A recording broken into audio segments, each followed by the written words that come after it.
అల్లం వేస్తాను, ఎందుకంటే స్మెల్ బాగా వస్తుందని అల్లం వేస్తాను నేను. ఇది ఎక్కువ వీడియో రావట్లేదు ఇది. తర్వాత మసాలా సరుకులు వేసాను ఫ్రెండ్స్. ఇంకా ఇవన్నీ ఇవే. కర్రీకి కోసుకున్నాను ఉల్లిపాయలు కేజీ మటన్కి అర కేజీకి కొద్దిగా ఎక్కువ కోసాను ఉల్లిపాయలు. ఓ పక్కనే బిర్యానీకి పెట్టాను, ఓ పక్కనేమో ఇది పెట్టాను.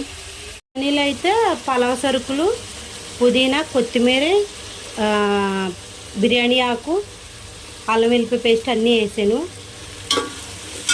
ఓకేనా. ఇదేమో కర్రీకి ఇంకా అవ్వాలి. ఓకేనా.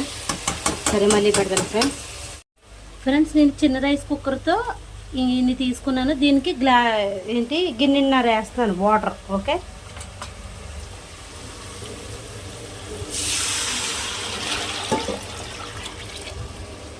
తర్వాత తగిన ఉప్పు. ఓకేనా.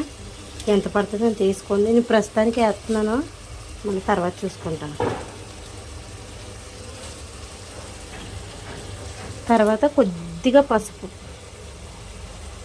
చిటికెడు పసుపు. ఓకేనా.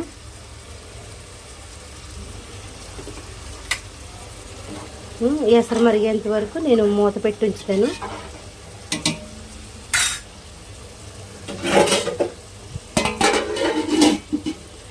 ఈ పక్కనేమో కర్రీ చేస్తున్నాను.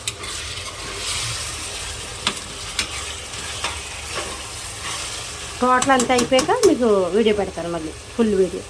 Bye friends. ఫైనల్గా ఇదిగో మరుగుతుంది ఎసరా. ఇందులో ఏమో మటన్ వేసేసాను. ఓకేనా. ఒక 10 విజిల్స్ వస్తే కానీ ఆఫ్ చేయను. ఓకేనా. ఎందుకంటే మాంసం బాగా మెత్తగా ఉందనుకో టేస్ట్గా ఉంటుంది. రెండిట్ల మీద 2 వేసేసాను. ఓకేనా friend. Okay. Latest watch my channel. Okay. ఏదో కొత్తగా చేస్తున్నాను, సపోర్ట్ చేయండి. Okay friends. Hi friends.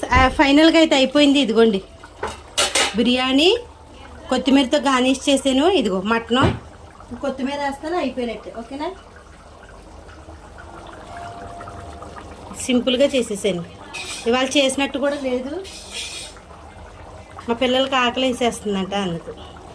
ఓకేనా ఫ్రెండ్స్. ఎలా ఉందో టేస్ట్ చూసి చెప్పండి. ఓకే. రెడీ ముస్లిం బిర్యానీ. Okay friends. బాయ్. మరిన్ని వీడియోస్ కోసం నా ఛానల్ వాచ్ చేయండి. ఓకేనా. Bye friends.